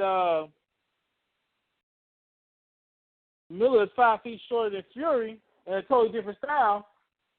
Okay, but he's number 3. Well, it's bullshit because in boxing, this is boxing. In boxing, you have to do what? You have to make adjustments. Yeah. So it's bullshit if you're telling me that, we was preparing for this fight, but we preparing for this fight and we trying to find something. That's bullshit, dog. Deontay Wilder was preparing for fucking the one guy before the other guy popped positive on drugs. So that's what I'm saying. Like he fought Gerald Washington. He fought Gerald Washington. Yeah, that's what I'm saying. So it's no excuses. all bullshit, dog. Right. It's all bullshit, dog. It's all bullshit. All right. Do you guys think it's a case of where Top Rank is having a hand in hoarding this WBO? Oh, yeah. What if I consistently said Top Rank in the WBO is a mafia? They're a conglomerate. They are like 2 mob families joined together. So I don't know what's going to happen when Bob Arum dies. But I will tell you this. As of right now, Bob Arum is the boss. He technically runs the WBO as well because, again, all his champions have the WBO belts. I'll tell you what's going to happen, Bernard. We're going to see Shakur Stevenson win his first belt. It's going to be a WBO title. And hold on. You can say that. You can say that. You got Michael Collin in there, too. That's going to be That's going to be kind of hard to say that because you got 2 people, they in the same division, right? Yeah, they both fight down 126. Oh, yeah. Whoever AR feels the weaker of the 2 is going to get the belt first. Then the other one's going to get it. Going to get a shot. I wouldn't say get a shot at it. I'm not going to say they're going to win, but watch for that one. That's kind of tricky, though. That is real kind of tricky, though, for Shakur Stevenson. Yeah, I can see Shakur Stevenson in this 20th fight getting a shot at the WBO belt. I can see that. All right, so let's go into our other preview for the week, which is the big Cinco de Mayo bash in Las Vegas. Catchweight King, Canelo Weight King, whatever you want to call him, Saul Canelo Alvarez. He got his own. He's like, nah, 155, no, 164 and a half. Yeah, for real. Taking on Julio Cesar Chavez Jr. Sellout fight. You know what I'm saying? Definitely bringing him out to Vegas, post Mayweather. You know what I'm saying? Big up to both of them. Not even mad. Let me get you guys' thoughts on this fight. I want to get a breakdown on this one, Bo. Can you do an analysis on this one as far as how you see it playing out? Yeah, you mean break down Chavez and Canelo? Yeah. The breakdown for this fight is going to be not as simple as one thinks, because the thing about breakdowns is you break down a fight based off what a fighter does. And in this situation, I can definitely say from the Chavez aspect, we might see a different Chavez. But I'm going to break it down just off what I've seen Chavez do. From a skill standpoint, Canelo Alvarez is a better skillful fighter than Julio Cesar Chavez.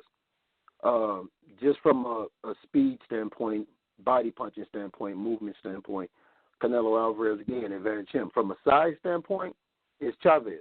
Now, here's where it's going to get tricky, and this is where I'm going to break it down at. Canelo Alvarez started going to the body of Julio Cesar Chavez. What he's doing is he's testing Chavez's body for coming down all that weight in the manner that he had to come down. You can come down weight very, very slow. You can come down weight very, very fast. But coming down to weight that your body has never been to or used to, regardless if you do it slow, you still have to factor in when you get hit in the body what your body can absorb. You can come down in weight correctly, but you get hit with a punch or you get hit with a certain a punch in a certain place, it's about can your body absorb it. And if your natural weight is 40 pounds or 50 pounds above that, it plays a major role. And Canelo Alvarez is an excellent body puncher. Canelo Alvarez is busier than Julio Cesar Chavez. Julio Cesar Chavez has the size. We will question his heart because we have seen him be undisciplined in the manner that has caused him to lose fights. But because this is a rivalry fight, it's about the pride of Mexico, and Chavez sees this as his opportunity. Chavez had several chances, and he sees it as an opportunity not just to get in the good graces of the Mexican people, but the good graces of his father as well. So I expect him to come out game. I expect him to come out ready. But he hasn't been in the reality is he hasn't been in the ring in a very long time. He hasn't fought at that weight of 164. So it's going to be interesting to see just what he can take when it's coming at him from someone that's coming up in weight. As my partner alluded, it's easier to go up than it is to come down. So he's coming down a tremendous amount of weight. So I see Canelo Alvarez coming in at Julio Cesar Chavez, testing his body to see if his body can take it. I see Chavez throwing some punches trying to test Canelo Alvarez because, you know, his defense has improved a little bit, but his last couple opponents really haven't given him enough of a fear factor, so to speak, to where, like when he fought Austin Trout, how his head movement was. Canelo Alvarez is still kind of, you know, he still kind of have bricks in his feet. So he'll be there for Chavez to hit him and test him. But I see the body shots coming into play. I see the loss of weight affecting Chavez as the fight starts going down in the later rounds, getting them championship rounds. And I just see Canelo being the busier of the two and having the better defense, being able to do certain things and make certain movements that could throw Chavez off. So I see Canelo Alvarez winning this fight. By decision or knockout? How do you see it? I think he can win. I think it'll be by decision. But if Chavez's body don't hold up, like if he goes to the body early, his body don't hold up to some of those punches, I see him getting a knockout in maybe the 6th or 7th round. I mean, Chavez Jr. has a good chin. Chavez, one thing about him, the boy has a good chin. He can take a good pop. He has a good chin. But when you beat someone to the body, it deteriorates their chin big time.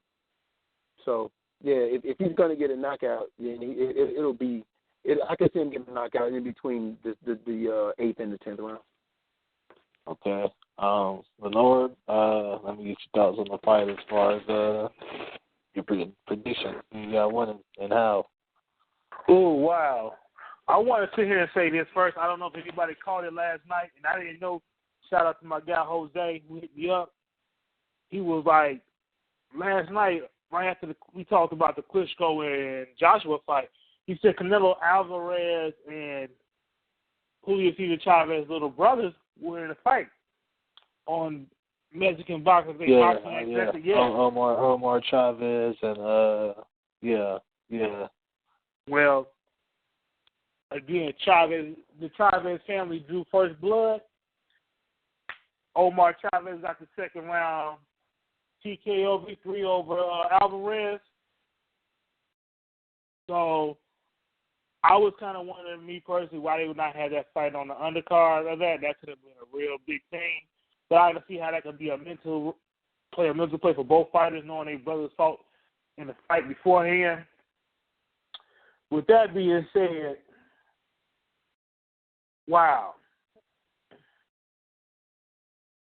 I can see it going to the decision with Alvarez. And I say that because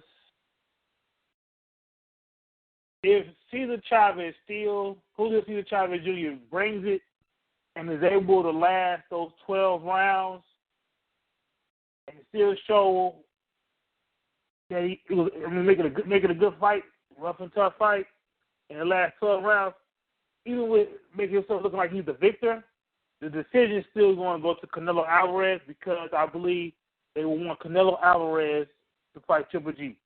I know that's a weird prediction, but that's what I'm kind of going. I'm saying, but I'm thinking this too as well. I think maybe we may be counting out Julio Cesar Chavez Jr. He actually took this fight seriously, which is rare. So when was the last fight he took seriously? He came in there, and as soon as the fight was announced or when it was happening, he was already training to lose the weight. So he was already working to the weight loss. So when he got in the training part of the training camp, he wouldn't have to worry about losing the weight. He just had to focus on training. So I want to piggyback on what Bo said real quick. I listened to Virgil Hunter. It depends on how they train Julio Cesar Chavez Jr.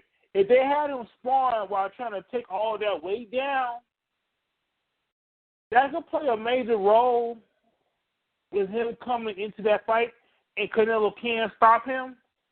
If they didn't have Chavez Jr. sparring, there's a good chance he could possibly last the 12 rounds.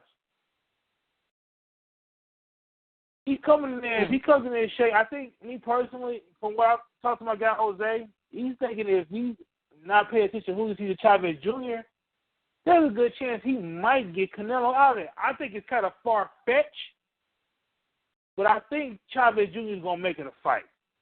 I see Canelo getting the decision. I can see him stopping him, but don't be surprised if this fight is a classic Mexican rivalry battle of epic proportions that we're going to be talking about it the next day. Like, whoa, this is like Fight of the Year candidate. That's what I want to say. So, my full prediction, oh, man. You know what? I know everybody on here might say Alvarez. I'm going to go pick Chavez Jr. It's a reckless pick. I'm going to go with the pick. And even though I said decision, I'm going to say late round stoppage with Chavez Jr. So you made like two different decisions. You know that, right? No. I was explaining. Yeah, I probably made like 50 decisions to be honest with you, but my final decision, I was just explaining how everything can happen. Of all the decisions I could think of, this thing is really kind of a fight. I'm not saying it's a 50-50 fight. It was one of those fights where when you kind of sit there and you look, anything can happen. Yeah, definitely. Let's include this, though. Canelo never fought at 164.5 pounds. I mean, technically, though, when he balloons up to 180, can you say that he hasn't? You know. But he had to lose. He had to drop all the way to 155 or 154. Then he balloons up. So we don't even know how this is going to play. Yeah, okay. Say for instance, he's at 164. We don't know what he's going to do when what he's going to look at. We don't know what his weight is going to be the next night. That's what I'm saying. So is he going to be just 170, 170 pounds? Okay, cool. Or is he going to be 190 pounds? That's all. I mean, you guys mentioned a lot of good points. The Triple G showdown in September is on the line here from what it's looking like. So we could see some paper whipping, But with that said, I kind of see this being, like Bernard said, a classic Mexican rivalry, bang 'em out fight.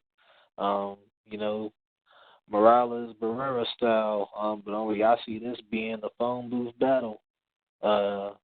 Yeah, I definitely see it turning into a phone booth battle because Canelo's not necessarily that swift of foot. We've seen even against Liam Smith, he was able to crowd Canelo and land a lot of shots on him. Kirkland, he was able to land a lot of shots on him, even though that ended up fast with a quick counter. So, that's exactly what I'm expecting to see in this fight from Canelo is a lot of counters landed from him. Against Chavez, who, is not really defensive savvy. Chavez has been training with Nacho Berenstein in the mountains of Mexico, with the 7-day weigh-in. 7 days outside the fight, he only had 5 pounds to lose. He was at 169 and a half. Yeah, Chavez Jr., 169 and a half, and that's, with 7 days left. So he's actually been taking off the weight right, from what it looks like. 5 pounds with 7 days to go is actually pretty feasible. I've seen people drop 4 the day of. So he's taking this serious, man. And like I said, Canelo is going to be there for him to hit. The things that have given Chavez Jr. problems in the past are guys that are boxers and that move around, and that's not something Canelo does. So I expect this is going to be a slug-out fight. The thing is how weight drained is Chavez Jr. going to be. He's been looking pretty small and frail, every time I see him. And he's pre-fight photos, that end up on social media. So, I don't know what he's going to rehydrate to, but yeah, it's definitely going to be interesting. Bo, let me get your opinion on this. Is it hard? Hold on, before you ask that question, I want to ask a quick question to you and Bo. Is there a rehydration clause for Julio Cesar Chavez? No. Okay. That wouldn't be fair to even have this match. I would have told them to go fuck themselves if they did have a rehydration clause. Yeah, real shit. That would have been too much right there. You weight draining me, then you rehydrate, making me cut back on what I could rehydrate with. Nah, fuck that. But let me get your quick assessment or a quick answer from you on this one. Is it harder to go up or harder for Chavez to come down? Because like I said, Canelo hasn't been up in weight, but technically he fights at 180 on fight night. So, is this really a big deal with him going up to fight a guy that's bigger, naturally bigger than him in Chavez Jr.? No, it's not, because of the fact that he's making him come down. And coming down in weight weakens you as going up in weight can strengthen you. Coming down in weight can weaken you as far as what your body is used to and how your body can take punches. That's where going up in weight sometimes even might slow you down, but it does help you absorb punches a little bit better. We saw that with Joshua and Klitschko at 250. If Joshua was 220, 230, would he have taken that punch the same? Like people accuse Daniel Jacobs of doing that with Gennady Golovkin. Then he had the extra weight on to absorb the punches. So coming down in weight weakens you and does more shock, like I said, to your body. Like when you lose weight, like for example, let's say you go on a 3-day fast and you lose 5 pounds, and you could lose it, and you could trip and fall, and that trip and fall with them 5 pounds less will hurt you a lot more than when you had the 5 pounds more because of how fast the shock of your body being able to absorb pain, take pain. So no, losing weight definitely is more detrimental to you than because going up in weight can strengthen you. You add on muscle or add on stuff like the only thing going up in weight can do is hurt your stamina, but you can work on that stamina while you're adding on the weight. You can't work on strengthening your body while you're losing weight. With that said, man, I didn't even get my prediction, man. I'm one of those guys. I like the underdogs. Generally in a lot of fights. I ain't a gambler, man. But I like underdogs for some reason, and I just see this being for some reason, I just see Chavez. He has a lot to prove in this fight. He has a lot he's fighting for, like you said, for his father, and this is for the country of Mexico. You know, there's always been animosity between these two since they were supposed to be fighting back when Canelo was actually fighting at a natural weight class of 154, and you know, when Chavez Jr. was at 160, you know, there was always rumors of them fighting even back then. So to see this finally come to fruition, I'm actually going with the upset, and I'm gonna say Chavez Jr. is gonna win too, man. I just see this being a phone booth battle, a slug out, and you know, Chavez Jr. has too good of a chin, man. I just want to know, can Canelo take his punches from a bigger man? You know, this is a naturally bigger guy, so that's what I'm more concerned with. Can he take the punches? But I definitely, with that being said, you said Chavez. Okay. I definitely think Canelo is the better boxer skill-wise, but I said in the battle of the phone booth and the slug him out, that's actually something that Chavez Jr. prefers. Yeah, I think he could actually beat Canelo at this. I mean, Canelo's been being hit by a lot of fighters. I mean, even though he's improved defensively, but you know, he's there to be hit. You know, he's not actually somebody that utilizes the whole ring or anything like that. He's pretty stationary, you know.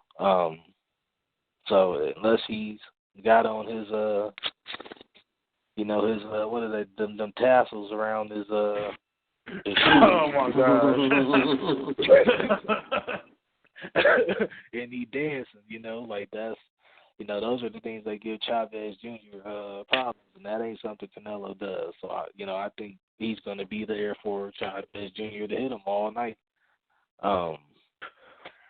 So yeah, I'm going with the upset, man. But you know, I definitely think the Triple G fight is in the works for September. So like I said, don't be surprised by a pencil whipping even if Chavez Jr. Is you know, the wins decisively, or not decisively if it's a close fight, you know what I'm saying? Which it probably will be anyway. So yeah, I definitely think it'll probably be a close decision, but I don't know, I don't see him stopping him. So he probably does need to stop him to get the victory. But either way, this is a nationally bigger guy, you know, who's fought as big as 175. So I don't. Go ahead, Bernard. No, I had a quick question. You made a prediction, right? If Chavez wins, right? So did I. Can we predict this? If Chavez Jr. does win, two predictions. The rematch happens in September, or you can do three. The rematch happens in September. No, just two. Yeah, the rematch happens in September, or Oscar De La Hoya goes back on another cocaine binge. Come on, man. I'm just saying. He knows. Both of those are possible. I'm just saying. He might be. I mean, hey, I'm keeping it real. He might be close to doing one. Have you seen the ESPN numbers for his fights? Yeah, that motherfucker might want to drink or two. Shit. I'm just saying. He said he got to drink on wine coolers. I mean, shoot. Wow. Putting them on blast, Bernard. It wouldn't be right if I didn't have my fuckery of the moment on the show, man. I was just, you know, once you made your prediction, I'm like, man, let me get it out. You know what I'm saying? Yeah, so, I know people are probably listening and saying I'm wilding out for picking Chavez Jr. But yeah, I just think he's super motivated. He's with the great Nacho. He's training seriously. You know, he's got. And Ricky Hunez. Say that again, Bernard. Ricky Hunez. I think he's up here, and he was in the Goosen Gym doing a couple of work with the mix with Ricky. So I saw that as well on Instagram. So I've been keeping up with that too. So. So with that said, man, I guess we're gonna go into the U.E.N.O segment of the week. On this day in 2005, James Toney's unanimous decision victory over John Ruiz was ruled a no contest after he tested positive for a banned substance. Yeah, I know y'all are probably tripping about that one. That's a weird fact for today.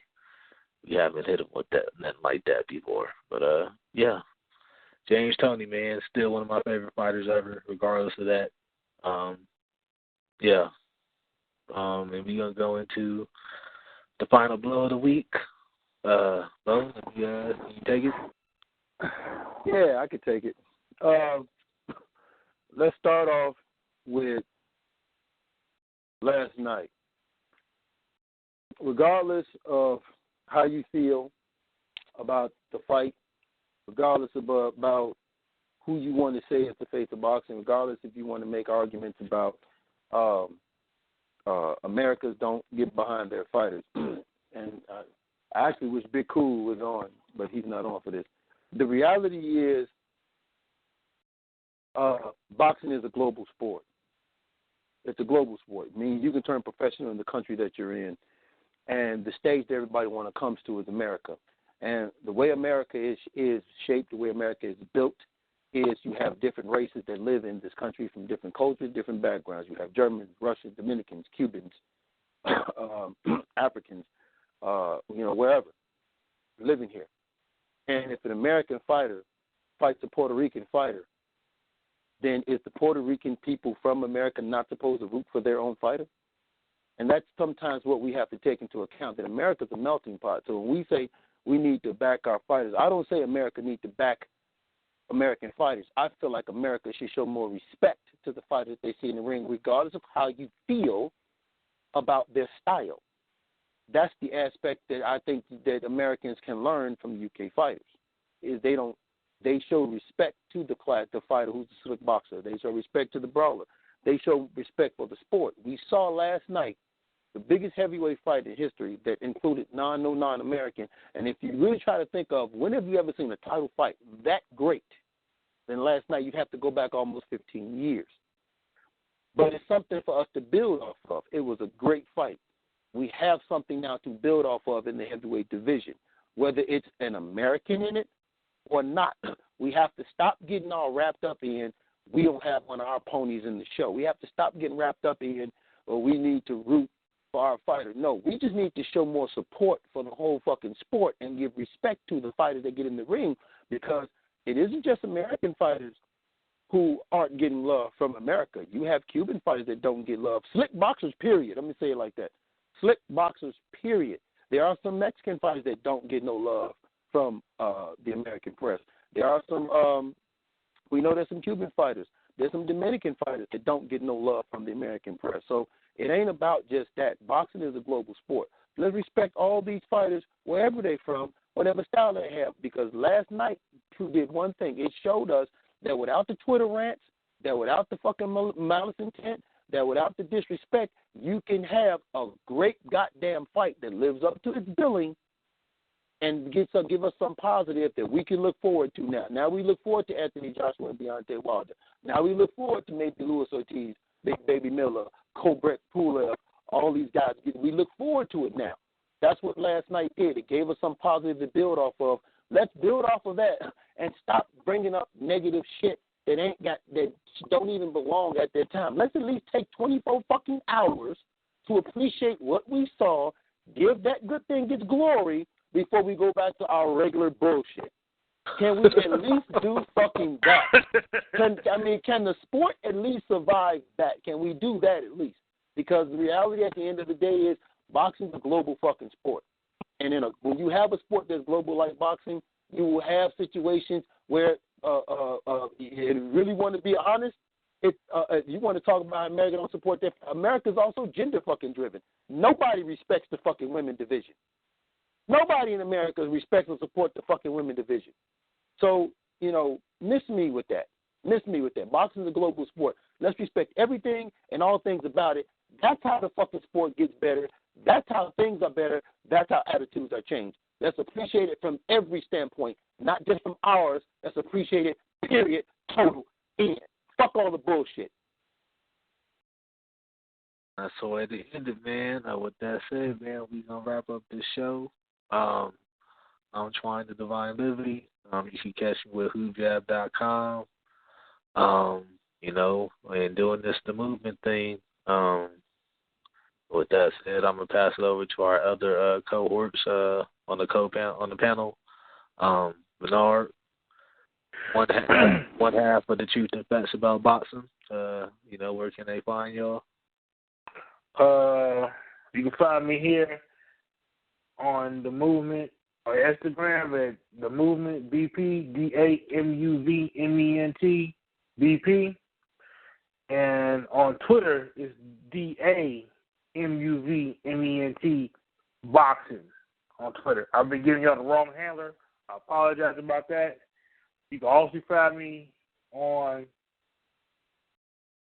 any of the boxing groups, Ring IQ, Eastwick, the Movement Boxing page, Talking Boxing and Bullshit, We Live Eastwick Boxing, SSS Boxing. Let me do this as well. You can find Big Kool as well as those boxing rooms, as well on Colossal Boxing Talk, like the page. You can find 2K on the Guys of Boxing Talk on YouTube, and I believe his Twitter is at Guys of Boxing and not Boxing Gods. So it's one of those two. I apologize, I don't remember about. I think it's the Boxing God. It might be the Boxing God.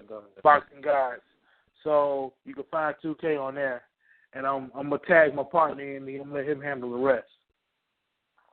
Yeah, you can find me on Truth and Facts About Boxing with my co-pilot over there, always looking for other boxers, the realest cats in the game, Bernard. You can also follow us and get up content on our Twitter at capital T for Truth _ capital F for Fact Box 1, and Instagram is Truth _ Fact Box 1. You can catch you. Also, you catch me in the rooms, the Movement, Ring IQ, We Live EC Boxing. Shout out to our boy 2K to God, because he did a all women's pound for pound list. If y'all haven't seen that, y'all need to go to that. God's the Boxing Talk on YouTube. Props to him for that. Our boy Big Kool had to get off. He'll be back. Also, shout out to Guards Grill Boxing, the YTBC, the LDBC, and everybody out there on the grind. And also, Katie Taylor had her fight and she won. She won her fight. Let's give praise for that. And special shout out. My partner talked about I wasn't on. Special shout out to Clarissa Shields, because she didn't let another mouthpiece fuck with her, and she went back at him as she should. So special shout out to Clarissa Shields for doing that, man. You know, don't let these parasites that pass themselves off as fucking boxing journalists and they really boxing fans, don't let them, you know, bring you down or overshadow you. Like she told him, she's been shining and she's going to keep shining. And Andre Darrell for coming on the show and keeping it real. I missed that one, but special out to him for doing that, keeping it real. And, you know, anybody out there, Donnell Boone, and everybody out there over there, Real Boxing Talk, shout out to them.